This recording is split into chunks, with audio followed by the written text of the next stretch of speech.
Buenas tardes. El Señor les bendiga. Quisiera hablar el día de hoy acerca de otro innegociable de parte de Dios para nosotros. ¿Se acuerdan del que vimos hace 8 días? Iniciamos una pequeña serie dentro de nuestra gran serie de Marcos. Y esta pequeña serie se llama Innegociables, y la idea es aprender principios de parte de Dios para nosotros, para el reino, pero sobre todo poder definirlos como parte del ADN o la identidad de nosotros como iglesia local. En la enseñanza anterior nosotros aprendimos cuán importante era para Jesús este tiempo de enseñanza. ¿No se acuerdan que hablaba de que el Señor Jesús paró todo lo que estaba haciendo? Se alejó de las multitudes, intentó pasar desapercibido, dejó de hacer milagros, dejó de estar caminando entre las personas, porque para él era sumamente importante dejar algunas enseñanzas muy bien establecidas, claras en el corazón de sus discípulos. Jesús está cada vez más cerca del final de su ministerio, de su trayectoria, y tanto para él como para sus discípulos es sumamente importante desarrollar y forjar la identidad del reino de Dios. ¿Ok? Es importante eso, y también es importante para nosotros. Es importante entender que necesitamos entender y desarrollar la identidad del Señor en nuestra vida, la identidad del reino en nuestros corazones. Así que hay mucho que aprender en estos cortos versículos que hemos empezado a desarrollar. El día de hoy quisiera predicar con 4 versículos nada más, y que podamos seguir entendiendo un poco más la importancia que tiene el reino para nosotros en nuestra vida. Ahora, quiero que recordemos rápidamente la actitud egoísta que Pedro tuvo cuando él confesó que Jesús era el Cristo, el Hijo del Dios viviente. ¿Se acuerdan que Pedro pregunta a Jesús, ¿quién dice la gente que soy yo? Y Pedro contesta, tú eres el Cristo, el Hijo del Dios viviente. El Señor lo alaba por haber entendido eso, porque era algo que no podía venir ni de carne ni de sangre, sino del Espíritu. Entonces el Señor Jesús empieza a enseñarles y anunciarles que era necesario que Él muriera, que Él fuera a una cruz. Y en medio de ese proceso, de esa enseñanza, Pedro tiene una actitud egoísta y le dice, no te mueras, no hagas eso. ¿Cómo se te ocurre que vas a ir a la cruz? Si tú te mueres, los milagros se acaban. Si tú te mueres, ya no va a haber pan, ya no va a haber agua, ya no va a haber peces, ya no va a haber sanidades. Si tú te vas, ¿quién nos va a liderar? Si tú te vas, yo voy a tener que regresar a pescar. ¿Y qué voy a hacer, Señor? Una actitud demasiado egoísta de parte de Pedro. Y lo interesante es que no solamente fue una actitud de él, de los demás, es también de nosotros muchas veces. Porque si el Señor se iba a acabar todo lo bueno que ellos tenían, ¿no? ¿Quién va a hacer tales cosas, Señor? Si tú te vas, ¿quién va a hacer tales cosas? Así que Jesús no solamente enseñó que Él iba a morir, sino que, como vimos hace 8 días, de una forma indirecta y sumergida en el mensaje, le estaba enseñando a sus discípulos que era necesario que también ellos entendieran, aprendieran, que también ellos tenían que morir y tenían que entregarse por causa del evangelio, pero siempre con esa promesa que abrazaba esa tragedia de decir, pero al tercer día resucitaré. Es necesario que yo muera, es necesario que yo sea entregado en manos de mis enemigos, es necesario que yo pase aflicción, es necesario que yo sea crucificado, es necesario que me hagan cosas terribles, pero al tercer día resucitaré.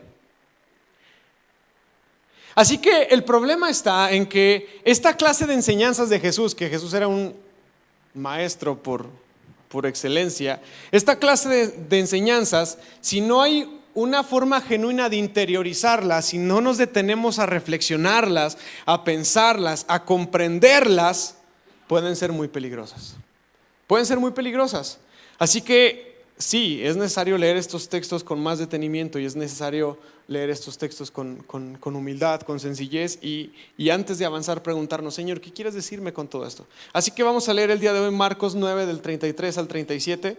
Dice así la escritura en Marcos capítulo 9 versículos 33 al 37. Dice, después de llegar a Capernaum e instalarse en una casa, Jesús le preguntó a sus discípulos, ¿qué venían conversando en el camino?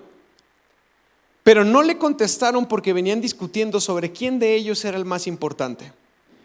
Jesús se sentó y llamó a los 12 discípulos y les dijo: quien quiera ser el primero debe de tomar el último lugar y ser el sirviente de todos los demás.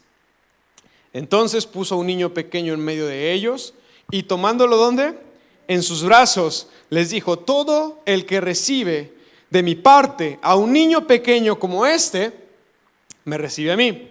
Y todo el que me recibe, no solo me recibe a mí, sino también a mi Padre, quien me envió. Ahora, como hace 8 días, quiero leer los paralelos en Mateo y en Lucas. Así que vamos a leer Mateo 18, del 1 al 5. Ahí va a estar en la pantalla. Estamos leyendo NTV, Nueva Traducción Viviente. Y dice así la escritura, Mateo 18, desde el versículo 1 hasta el 5, dice: por ese tiempo, los discípulos se acercaron a Jesús y le hicieron una pregunta muy importante: ¿quién es el más importante en el reino del cielo? Jesús llamó a un niño pequeño y lo puso en medio de ellos y entonces les dijo: les digo la verdad, a menos que se aparten de sus pecados y se hagan ¿qué? Y se hagan como niños, nunca, importantísimo, nunca entrarán en el reino del cielo. Así que el que se vuelva tan humilde como este pequeño es el más importante en el reino del cielo. Todo el que recibe de mi parte a un niño pequeño como este, me recibe a mí. Y por último vamos a Lucas 9, del 46 al 48. Entonces los discípulos comenzaron a discutir entre ellos acerca de quién era el más importante. Pero Jesús conocía lo que ellos pensaban, así que trajo un niño y lo puso al lado. Luego les dijo: todo el que recibe de mi parte a un niño pequeño como este, me recibe a mí. Y todo el que me recibe a mí, también recibe al Padre, quien me envió. El más insignificante de ustedes es el más importante. Vamos a orar. Señor, en esta tarde te damos gracias por la oportunidad que nos das de seguir congregándonos, por la oportunidad que nos das de seguir recibiendo palabra que viene de ti, Señor. Y en esta tarde queremos pedir que tu Espíritu alumbre los ojos de nuestro entendimiento, que traigas claridad a nuestros corazones, pero sobre todo que la Escritura confronte nuestra manera de vivir, que la Escritura confronte nuestra manera egoísta de vivir, que la Escritura confronte, Señor, nuestro deseo constante de reclamar nuestros derechos. Señor, que tu Espíritu nos ayude, Señor, a ser más como Cristo, en el nombre de Jesús. Amén. Amén. ¿Qué dicen estos 3 textos que en paralelo acabamos de leer? Recordamos la escena de hace 8 días. El Señor Jesús por segunda vez anuncia que va a morir, y al hacer esto les enseña a sus discípulos que ellos también tienen que morir. En medio de esa conversación tan difícil de asimilar, porque los discípulos no podían asimilar que su maestro iba a morir. De hecho, siempre que el Señor les avisa que va a morir, ellos dicen que no entienden. La Escritura dice que ellos no alcanzan a comprender la magnitud de las palabras de Jesús. Estaban en un trayecto y llegaron a la ciudad de Capernaum. Y cuando ellos llegan a Capernaum, el Señor trae a sus discípulos en privado y les pregunta qué es lo que ellos habían estado discutiendo en el camino. Mira lo que dice el versículo 33. Después de llegar a Capernaum e instalarse en una casa, Jesús preguntó a sus discípulos: ¿qué venían conversando en el camino? Pero no le contestaron porque ellos venían discutiendo sobre quién de ellos era el más importante. Esto se me hace bien delicado por un montón de cosas. Hay varias formas de entender el versículo 34, pero una de ellas es que se callaron por estar avergonzados y por decir: pues la verdad lo que hablamos es que no es muy banal, Señor. Pero también otra causa por la cual ellos pudieron haberse callados es porque ignoraron completamente la pregunta de Jesús, porque ellos seguían discutiendo entre ellos mismos. ¿Entiende? O sea, Jesús le dice: hey, ¿qué estaban discutiendo? Pero dice que no le contestaron porque discutían entre ellos mismos quién era el mayor. Entonces podemos ver un corazón que estaba completamente abrazando una actitud egoísta dentro de sí mismo. Y es que lo que hablamos entre nosotros, hermanos, y en especial lo que discutimos mientras vamos en el camino de la vida, jamás le pasa desapercibido a Dios. Jamás le pasa desapercibido al Señor.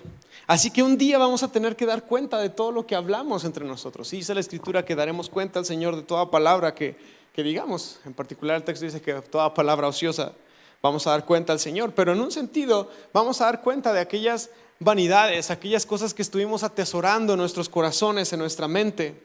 Y entonces tenemos que hacernos algunas preguntas muy importantes. ¿Cuál es la inclinación o cuál es la motivación del corazón de los discípulos?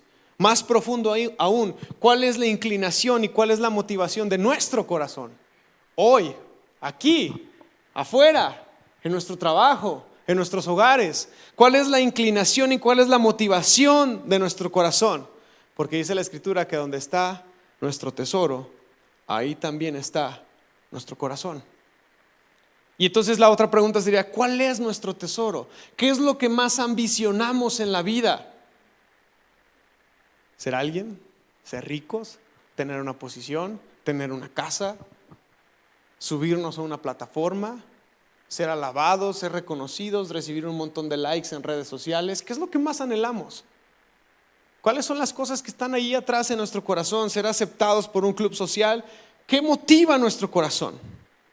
Porque podríamos pensar que después de la noticia de su muerte, después de que Jesús le anuncia a sus discípulos que va a morir, el Señor y los discípulos viajan a Capernaum, pero el texto no dice que hayan hablado absolutamente nada durante ese viaje, así que posiblemente el Señor Jesús guardó silencio durante todo el camino, esperando que les sirviera de reflexión, que les sirviera como un espacio para meditar sobre lo que el Señor Jesús había dicho. Un tiempo solo, sin un programa, sin una enseñanza en especial. Pero el problema es que aquellos discípulos, al igual que nosotros mismos, a veces todavía no acabamos de asimilar algo y ya estamos poniendo los ojos en lo que viene. A veces no hemos acabado de interiorizar y meditar y reflexionar algo de parte de Dios en nuestra vida cuando ya estamos empezando a ver un paso más allá. Y eso es delicado porque el Señor Jesús les dice que va a morir. Y estos ya están empezando a preguntarse, ¿y quién lo va a reemplazar? ¿Y quién va a tomar su lugar? ¿Y quién es el más grande de entre nosotros? ¿Sí entiende el peso de lo que estaba pasando con los discípulos? Su corazón estaba ahí. No, que yo, no, que tú, no, que mira, a mí me llevó a la transfiguración, yo estuve ahí, a ti no te invitó.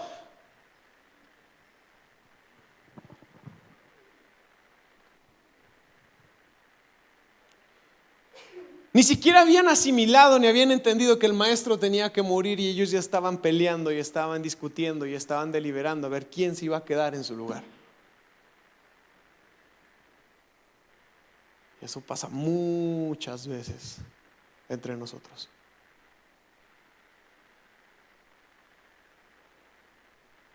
Así que el Señor les tiene que hacer una pregunta: ¿qué vienen hablando? ¿Qué venían conversando en el camino? Pero lo ignoraron, no le contestaron. O se sentían avergonzados de estar discutiendo cosas tan banales, o su corazón todavía seguía enganchado en la discusión que ellos mismos habían creado y habían construido. Ellos nunca le preguntaron a Jesús acerca de su muerte, aunque el texto dice que no la habían comprendido, y no lo hicieron porque seguramente les avergonzaba su ignorancia. Así que el Señor tiene que detenerlos, y dice el texto que el Señor Jesús se detiene y se sienta. Le dice: ahí vengan, hay que sentarnos para platicar estas cosas. Hay que sentarnos para platicar estas cosas. Y entonces nos damos cuenta que había un problema en el corazón de los discípulos, y este problema era una ambición egoísta. Ellos tenían una ambición egoísta. Si bien yo me atrevería a decir que la ambición no es buena ni es mala, porque las ambiciones nos ayudan a ganar más almas para Cristo, nos ayudan a no conformarnos con un caso de mediocridad. Las ambiciones nos ayudan a mejorar nuestro hogar, a mejorar nuestra relación, a tener buenos hijos, a tener excelentes calificaciones. Si se dan cuenta, las ambiciones no son malas, no son ni buenas ni malas. El problema está en cómo catalogamos esa ambición y si esa ambición es egoísta. Si solamente estamos pensando en nosotros mismos cuando estamos ambicionando. Y entonces, podemos darnos cuenta que la ambición de los discípulos era una ambición egoísta, porque ellos posiblemente tenían un afán de protagonismo, de importancia, de sentirse importantes, preeminentes, de ocupar los primeros puestos. Y el problema es que eso sigue inundando los corazones de la cristiandad del día de hoy. Seguimos ambicionando puestos, cargos, protagonismo, de una o de otra manera, sobre o debajo de una plataforma, dentro o fuera de las cuatro paredes de una iglesia. Así que entender que los discípulos están discutiendo por esta razón nos hace entender que ellos discutían por algo que no alcanzaban a comprender todavía. Por lo tanto, lo apreciaban muy poco. Ellos no habían entendido aún la naturaleza y la verdadera misión y visión del reino de Dios. Porque si ellos hubieran entendido de qué se trataba el reino y hubieran entendido el mensaje de Jesús de hey, voy a morir y ustedes también tienen que morir, estarían dejando de pensar en sí mismos y estarían empezando a pensar en los demás. Pero aún después de que el Señor Jesús les dice me voy a morir, pero al tercer día resucitaré, y ustedes también tienen que entender que van a pasar por este proceso, por este caminar, porque aquel que quiera salvar su vida la perderá, pero aquel que pierda su vida por causa del reino la ganará. Ellos estaban pensando en salvar su vida antes que en perderla. Ellos estaban pensando en ganar una posición, un cargo, antes que servir a los demás. Entonces sí, los discípulos estaban mal, igual que nosotros muchas veces, porque no habían entendido la visión y la ambición del reino, porque la misión, la visión y la ambición del reino es servicio, es morir para que algo más puedan hacer, porque como decíamos hace 8 días, si el grano no cae en tierra y muere, no puede dar fruto, no puede ser útil para la gloria de Dios.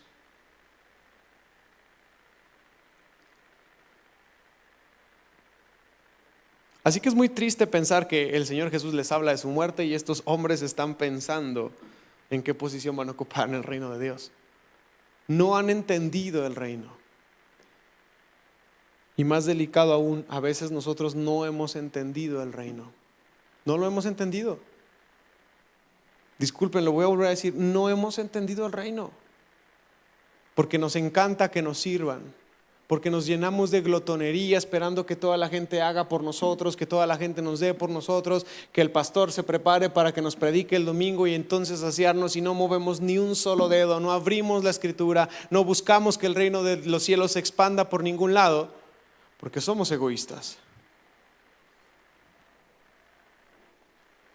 Porque mientras Jesús les hablaba acerca de la cruz, los discípulos pensaban en coronas.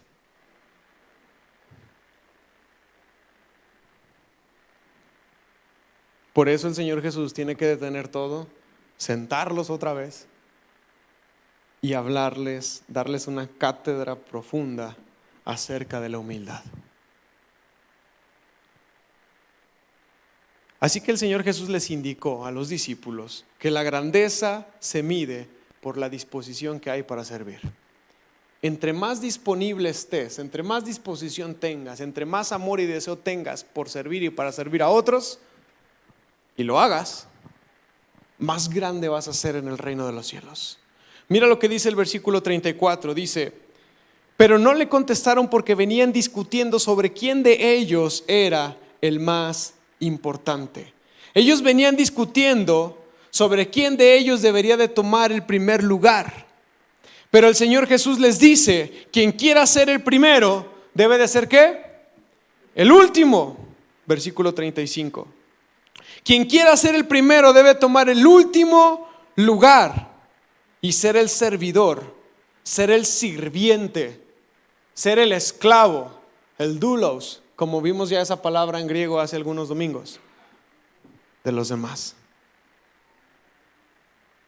Pero el problema es que el reino de los cielos jamás lo vamos a entender si seguimos viendo y seguimos entendiendo o intentando ver el reino cómo este mundo se gobierna, cómo este mundo funciona. Por eso el Señor Jesús ahí en Mateo les dice: hey, entre las naciones y entre los gobernantes, la gente se enseñorea de los otros, la gente se pone encima de los otros, pero entre ustedes, ¿qué dice el texto? No va a ser así. Entre ustedes no tiene que ser así. Y entonces el problema está cuando queremos traer del mundo adentro a la iglesia. Cuando queremos traer estrategias de marketing, de multinivel, formas de gobierno, formas de liderazgo a la iglesia. Cuando el Señor Jesús ya dijo claramente que no puede ser como es allá afuera, aquí adentro.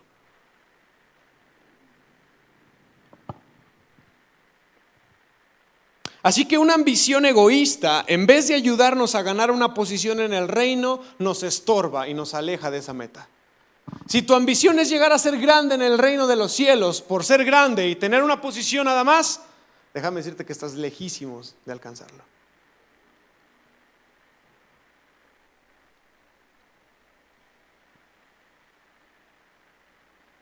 Esto nos enseña entonces que lo que verdaderamente cuenta no es la preferencia, sino las oportunidades de servir a los demás. No es que yo sea el preferido, que yo tenga una posición alta, sino que lo que realmente cuenta en el reino de los cielos es la oportunidad de servir a los demás. Eso es lo que más cuenta, hermanos. Eso es lo que más cuenta. ¿Y sabes qué? Es impresionante saber que entender esto, tampoco es algo que lo revela carne ni sangre. Yo sé que como predicador y como maestro, a veces nuestros sermones van a ser olvidados en una hora, después de haberles invertido mucho tiempo. Pero cuando el Espíritu revela algo, cuando el Espíritu enseña algo, eso se queda en el corazón profundamente. Así que es importante entender que lo que verdaderamente cuenta no es qué posición tenemos, sino las oportunidades que tenemos de servir a los demás.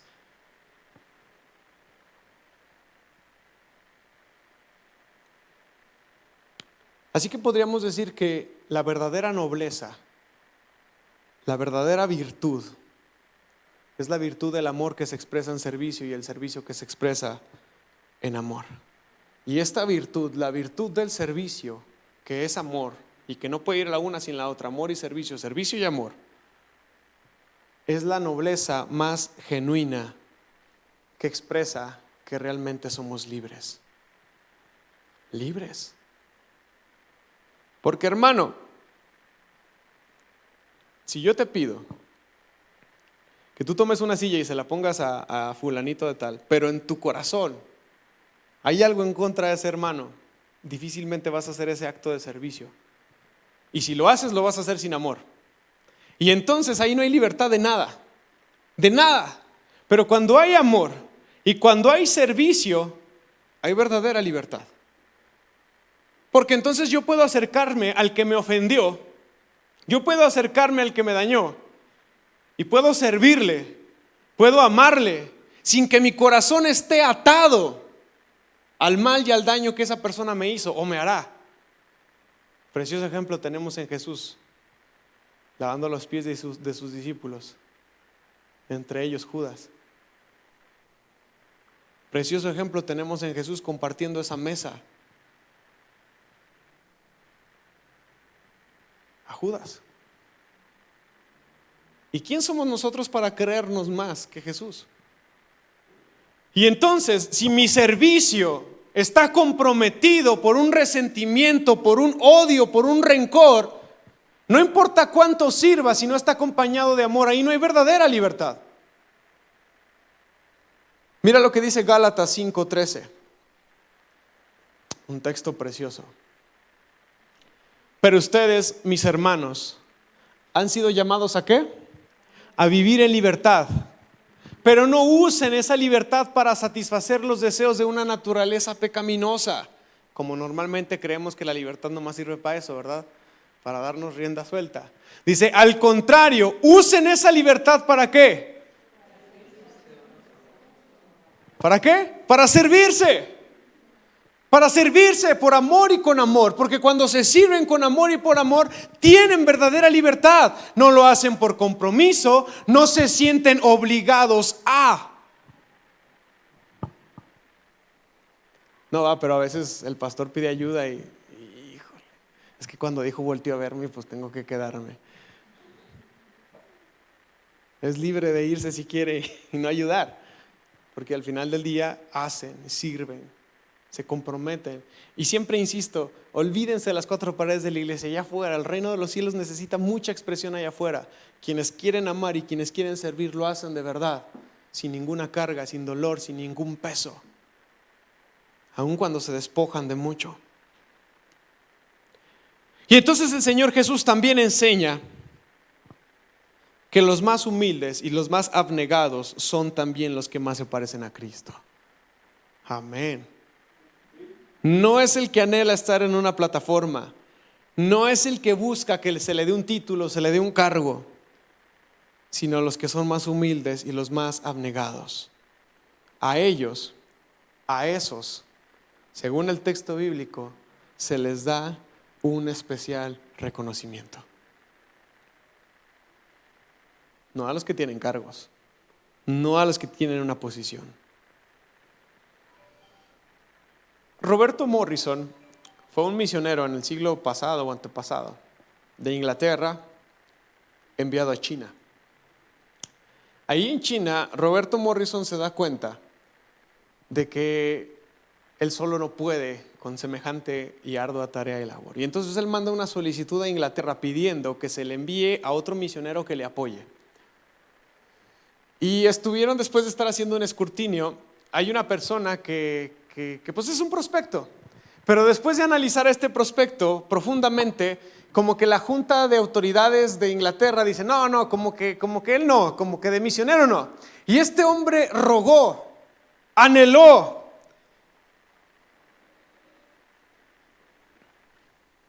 que lo enviaran, pero la junta de Inglaterra le dijo, no ha sido hallado digno para tener el título de misionero. ¿Y sabes qué fue lo que hizo este hombre? Él siguió insistiendo y él siguió rogando y él dijo, no importa si yo voy como un servidor, no importa si yo voy como un leñador o como un aguador, no necesito el título de misionero, yo quiero ir con Roberto, porque sería un honor para mí servir con tal amor a mi maestro.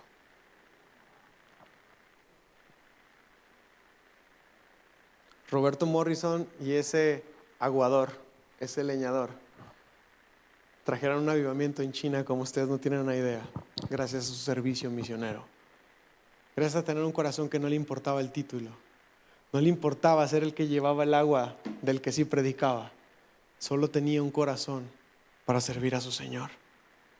Así que nos damos cuenta que los más humildes y abnegados son también los que más se parecen a Cristo. Así que esta confrontación que el Señor Jesús hace con los discípulos, ¿de qué estaban hablando? ¿De qué estaban discutiendo? Es profunda, porque el Señor Jesús sabía lo que había en el corazón de ellos y había que sacarlo de raíz.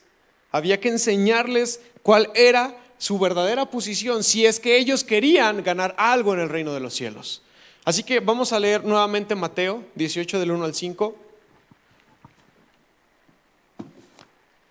Y la única razón de leer Mateo 18 del 1 al 5 y no Marcos en este momento es porque Mateo tiene algunas cositas más que Marcos seguramente se le olvidaron o no recordó poner, y Mateo sí. Ya expliqué por qué. El primer evangelio en escribirse fue Marcos, y en base a Marcos se escribió Mateo y se escribió Lucas. Así que el escritor de Mateo y el escritor de Lucas tomaron como base Marcos, y seguramente al escribir se acordaron de más enseñanzas que el Señor Jesús les dio, porque el evangelio de Marcos se escribió 35 años después de que Jesús murió. Así que no era como un diario de querido diario, hoy el Señor Jesús, no. 35 años después apenas empezaron a plasmar las cosas que el Señor Jesús hacía. Y por eso es que encontramos que algunos evangelios tienen unas cosas, otros tienen otras, porque seguramente a su memoria y a su forma de asimilar el evangelio, ellos iban plasmando lo que iban aprendiendo. Y dice Mateo 18 del 1 al 5, pero por ese tiempo los discípulos se acercaron a Jesús y le preguntaron, ¿quién es el más importante en el reino del cielo? Jesús llamó a un niño pequeño y lo puso en medio de ellos. Entonces dijo, les digo la verdad, a menos Número 1, de que se aparten de sus pecados. Y número 2, se vuelvan como niños. ¿Qué dice? Nunca entra, aquí hay un innegociable de Dios. Esto no se puede negociar. Señor, ¿qué te parece si renuncio a mis pecados pero no me hago como niño? No. ¿O qué te parece si me hago como niño pero no renuncio a mis pecados? No. Son dos elementos. Ustedes tienen que apartarse de sus pecados, tienen que volverse como niños, porque si no lo hacen, nunca entrarán en el reino de los cielos. Así que el que se vuelva tan humilde como este pequeño es el más importante en el reino del cielo. Todo el que recibe de mi parte un niño pequeño como este, me recibe a mí. Fíjense bien lo que el Señor Jesús está diciendo. Él está diciendo que la conversión del creyente tiene que llevarse a cabalidad, es decir, tiene que llevarse perfecta, completa, a plenitud, con precisión. Así que el corazón no solamente tiene que volverse en un sentido general y apartarse o renunciar a los pecados, dejando las cosas terrenales por las celestiales. No solamente es eso, sino que en lo particular, si hay ambiciones carnales que todavía arden dentro de nosotros, tienen que ser transformadas. ¿A qué tienen que ser transformadas? A la libertad de sentimientos que experimenta un niño. Porque un niño no es atado a nada, ¿verdad que no? Un niño en un momento ambiciona un carrito, se lo quitas, llora, pero a los 3 minutos se olvidó de él. Y puede jugar con un pedazo de basura sin ningún problema, porque no ambiciona nada. ¿Verdad que sí? Y entonces el Señor Jesús está diciendo, no solamente hay que apartarnos de nuestra mala naturaleza, no solamente tenemos que dejar nuestros pecados a un lado, sino que también esas raíces del corazón de ambición tienen que ser cambiadas y tienen que ser transformadas a las similares de un niño. Porque si no somos como niños, no podríamos tener parte ni suerte en el reino de los cielos. Y cuando yo leía este texto, cuando era un adolescente, yo veía a los niños y decía, pues lo único que podemos sacar de ellos es dormir y comer. ¿Verdad? Pero el reino de los cielos no se trata de eso, se trata del corazón de los niños, de cómo es el corazón de los niños. Porque el que más se parezca a un niño en su carácter, él será el más importante en el reino de los cielos. Así que cualquiera que se humille, que se haga pequeño, que se llene de humildad como un niño, como este niño, va a ser el más grande en el reino de los cielos. ¿Qué dice Mateo 18:4?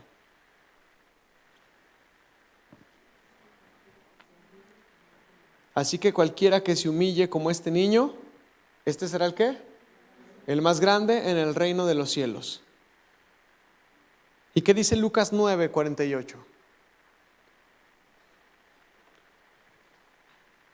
Luego les dijo, todo el que recibe de mi parte a un niño pequeño como este, me recibe a mí. Está hablando Jesús. Y todo el que me recibe a mí también recibe al Padre quien me envió. El más insignificante de entre ustedes es el más importante. No se trata de quién gana una posición o quién está más encima del otro. Se trata de quién es el más insignificante de ustedes. Quién es el más pequeño, quién es el más humilde. Porque el que esté dispuesto a ser el más pequeño, ese será el más grande. Eso es lo que el Señor Jesús está haciendo. Y yo quiero que nos detengamos un momento, porque necesitamos valorar con cuánto valor el Señor estima a los niños. ¿Verdad que sí? Y a veces las iglesias están compuestas de todo menos de niños. Y sí, los tenemos, pero sus ministerios están olvidados. Gracias a Dios que tenemos una directora como Pau que tiene un corazón por los niños impresionante. Y todas las maestras que trabajan con ella, que voluntariamente, sin andar detrás de ellas dijeron, queremos. Estuvieron dispuestas a servir a los niños, hermanos. Notemos pues cuánto valor o cuánto valora el Señor a los niños. Porque en el primer siglo, en la cultura grecorromana y en la cultura judeocristiana del primer siglo, los niños eran insignificantes por muchas razones. Y una de ellas es que la tasa de mortalidad era muy alta cuando eran pequeños. Entonces, hasta que no se lograba ese niño y ya avanzaba unos cuantos añitos, la gente a veces decidía ni siquiera aferrarse sentimentalmente a él porque en cualquier momento lo podrían perder. ¿Me está entendiendo? Que un niño se lograra en el primer siglo, en medio de tanta hambruna, en medio de las enfermedades, en medio de infecciones, en medio de un montón de cosas, que un niño se lograra en el primer siglo era un motivo de celebración. Pero mientras tanto, hoy en día como que no estamos tan acostumbrados a eso y perder a un niño nos duele, pero era el pan de cada día en aquel entonces. Así que como que la gente no desarrollaba tanto afecto y tanto aprecio por los niños, porque en cualquier momento se podía ir. ¿Me están entendiendo? Y estos niños, en un sentido, pues eran insignificantes. Tenían muy bajo valor en la cultura del primer siglo. Así que nuestro servicio a Cristo y nuestro servicio a la iglesia requiere que nosotros, a diferencia de la cultura grecorromana y la cultura judeocristiana del primer siglo, seamos capaces de recibir y tratar con dignidad y bondadosamente aún al más pequeño con el cual el Señor Jesús se identifica.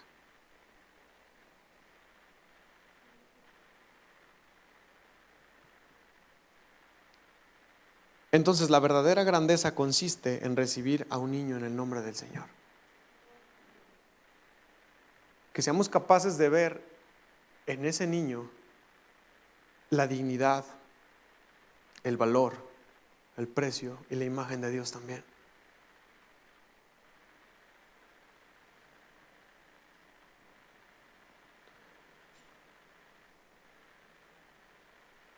Así que quien estuviera dispuesto a humillarse en servicio a aquellos que eran insignificantes, aquellos que no tenían valor, aquellos que no merecían la atención, ni el amor, ni el cuidado, quien era capaz de humillarse a un servicio de esa magnitud, era quien realmente tenía la verdadera estatura en el reino de los cielos.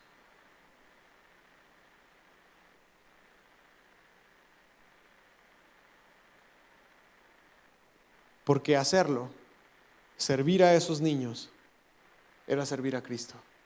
Y servir a Cristo era servir a Dios.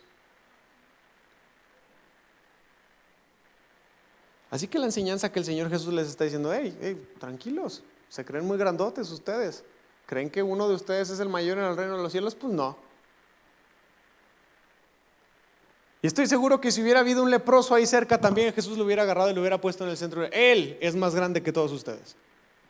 Los marginados, los excluidos, los que no tienen amor, los que no tienen padres, las viudas, los enfermos, todos ellos van por delante de ustedes en el reino de los cielos.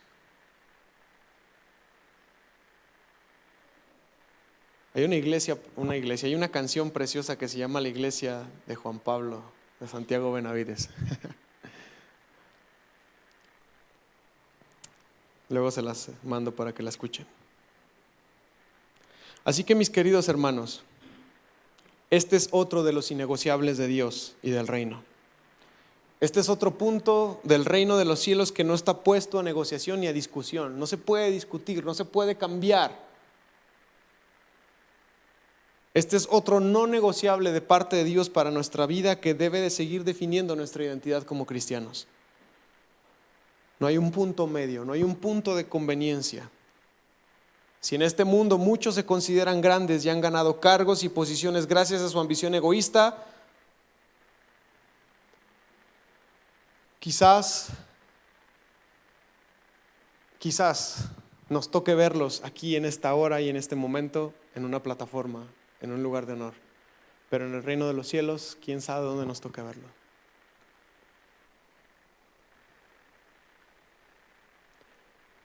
Te voy a decir algo, iglesia, y estoy totalmente seguro de esto. Cuando el Señor Jesús venga,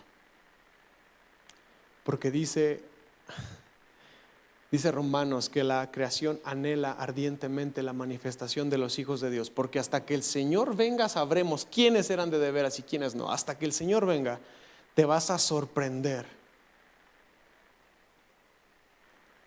Te vas a sorprender de mucha gente que fue invisible para ti y que tiene un mayor cargo de honor en el reino de los cielos.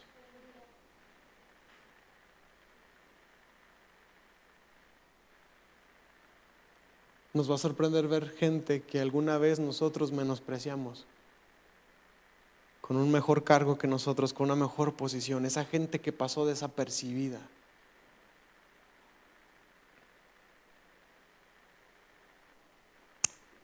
Te voy a hacer una pregunta, iglesia. ¿Cuándo fue la última vez que trataste con dignidad a uno de los niños del semáforo? ¿Cuándo?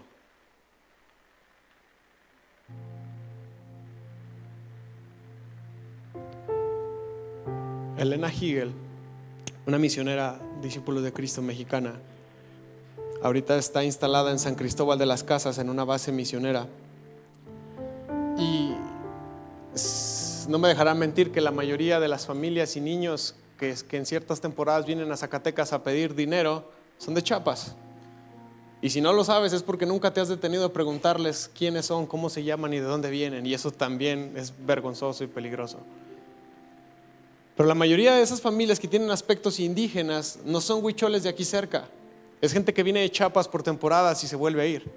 Entonces, si tú llegas a ir a San Cristóbal de las Casas, nunca he ido, ella cuenta que es abrumante la cantidad de gente pidiendo dinero.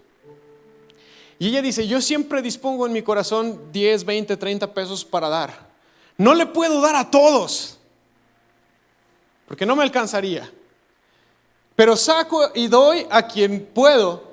Pero eso no me impide y eso no me quita ser capaz de mirar a los ojos a esos niños, a esas mujeres, sonreírles y decirles que son amados por Dios y también amados por mí, aunque no tenga una moneda para darles. Eso lo aprendí de ella, de Elena Higel.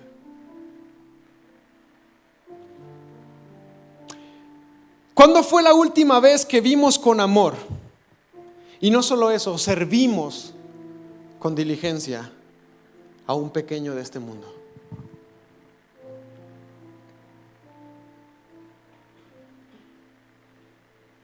Te voy a dar un dato muy curioso.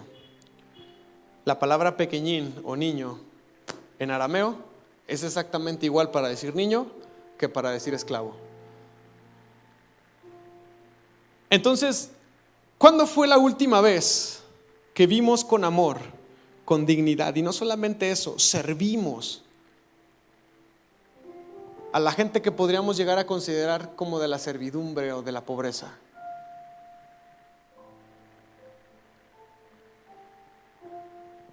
El banco de BBVA de Sams, hay una mujer ahí afuera siempre, es su trabajo, me imagino, dar gel antibacterial. Aun cuando el banco está cerrado, esa mujer está ahí ofreciendo gel. Y siempre con respeto y con amabilidad. Joven, quiere gel, joven, quiere gel. A mí me parte el corazón ver cómo la gente la ignora, la pisotea y ella se queda con la mano extendida. Y siempre que me ha tocado ir y está ella ahí, yo le extiendo mi mano y le digo, muchísimas gracias, usted es muy amable, gracias por su trabajo. Y no tienes idea cómo una sonrisa aparece y cómo esa gente puede sentirse digna, porque es digna.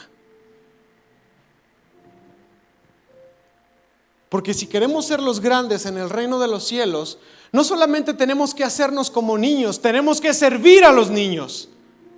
Tenemos que servir a los de a mero abajo, a los que nadie quiere ver, a los que todos humillan, a los que todos pisotean.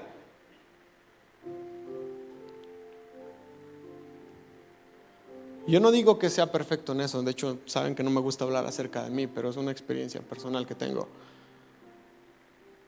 A todos nos falta mucho, iglesia.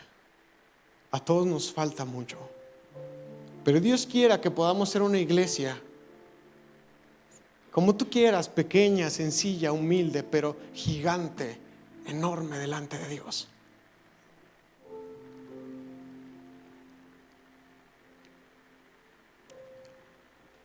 Hay un teólogo alemán que, por cierto, murió muy joven por defender la verdad del Evangelio.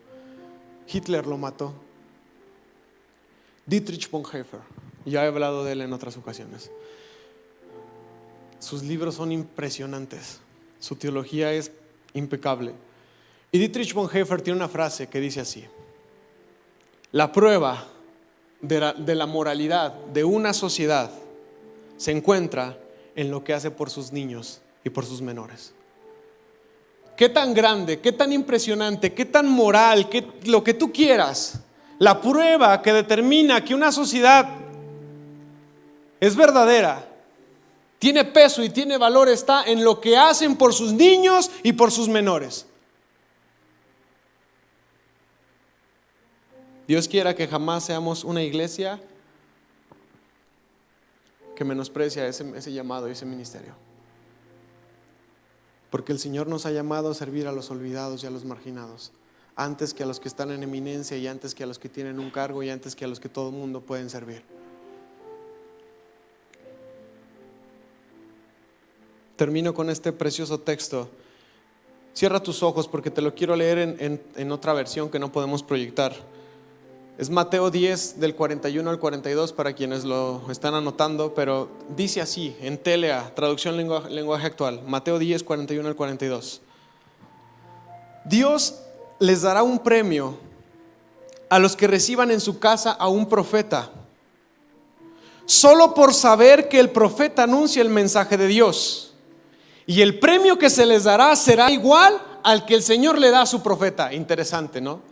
Sigue con tus ojos cerrados. Pero lo que está diciendo aquí el Señor en Mateo es: quien reciba a un profeta por saber que es un siervo de Dios, va a recibir el mismo premio que ese profeta recibe por ejercer la profecía. Y luego sigue hablando y dice: de la misma manera, Dios le va a dar un premio a los que reciban a alguien que obedece a Dios, a un levita, a un servidor. El premio será el mismo que Dios les da a quienes lo obedecen y hacen lo bueno. Es decir, aquel que recibe a un levita, un servidor del Señor, ese levita y ese servidor del Señor tiene un premio de parte de Dios. Bueno, quien lo reciba va a recibir ese mismo premio. Y mira lo que dice el versículo 42: les aseguro que Dios no se olvidará de premiar al que le dé un vaso de agua fresca a uno de mis seguidores, aun cuando sea el más pequeño o el menos importante. Pero acabamos de leer y acabamos de aprender, iglesia, que los más pequeños, que los más insignificantes son los más grandes. Y que si nosotros nos atrevemos a cambiar esa mentalidad, ese chip en nuestra mente y en nuestro corazón, y empezamos a servir a los más pequeños, esos que son los más grandes y los más importantes, nuestro premio, nuestra recompensa será la misma que la de los grandes y los más importantes, porque son los más pequeños en el reino de los cielos. Así que la reciprocidad, el servicio, la humildad es uno de los no negociables en el reino de Dios. Vamos a orar, iglesia. Señor,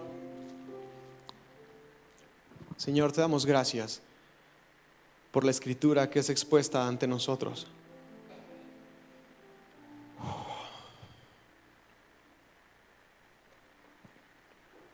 Y Señor, en esta tarde hemos aprendido una gran lección. Permite que nuestro corazón se desviva por ser como el corazón de un niño, pero también permite que nuestra alma, nuestras fuerzas, nuestro amor y nuestra energía se desvivan por servir a los más pequeños. Déjanos ser quizás una iglesia anónima en esta ciudad, pero con un nombre y un título ante los pobres, ante los marginados.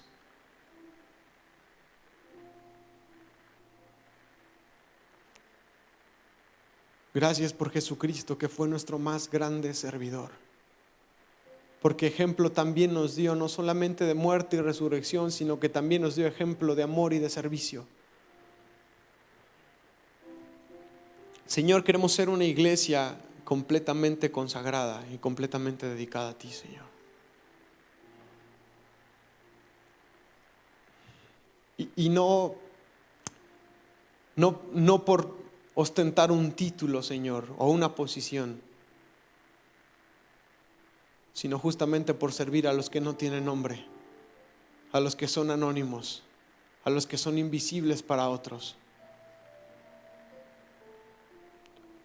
Danos, Señor, no solamente la mente de Cristo, sino también el corazón de Cristo. Y que tu Espíritu, Señor, forje en nosotros, Señor, un corazón inmenso de servicio y amor, que es la verdadera libertad. Servicio y amor a los demás. Que cuando creamos, Señor, que podemos reclamar nuestros derechos, que cuando creamos, Señor, que tenemos alguna posición, que hemos ganado algo, Señor, eso sea derribado en el nombre de Jesús y podamos seguir teniendo la posición de servicio y amor. Señor, te amamos y te bendecimos. Gracias, Señor, por esta enseñanza. Amén y amén.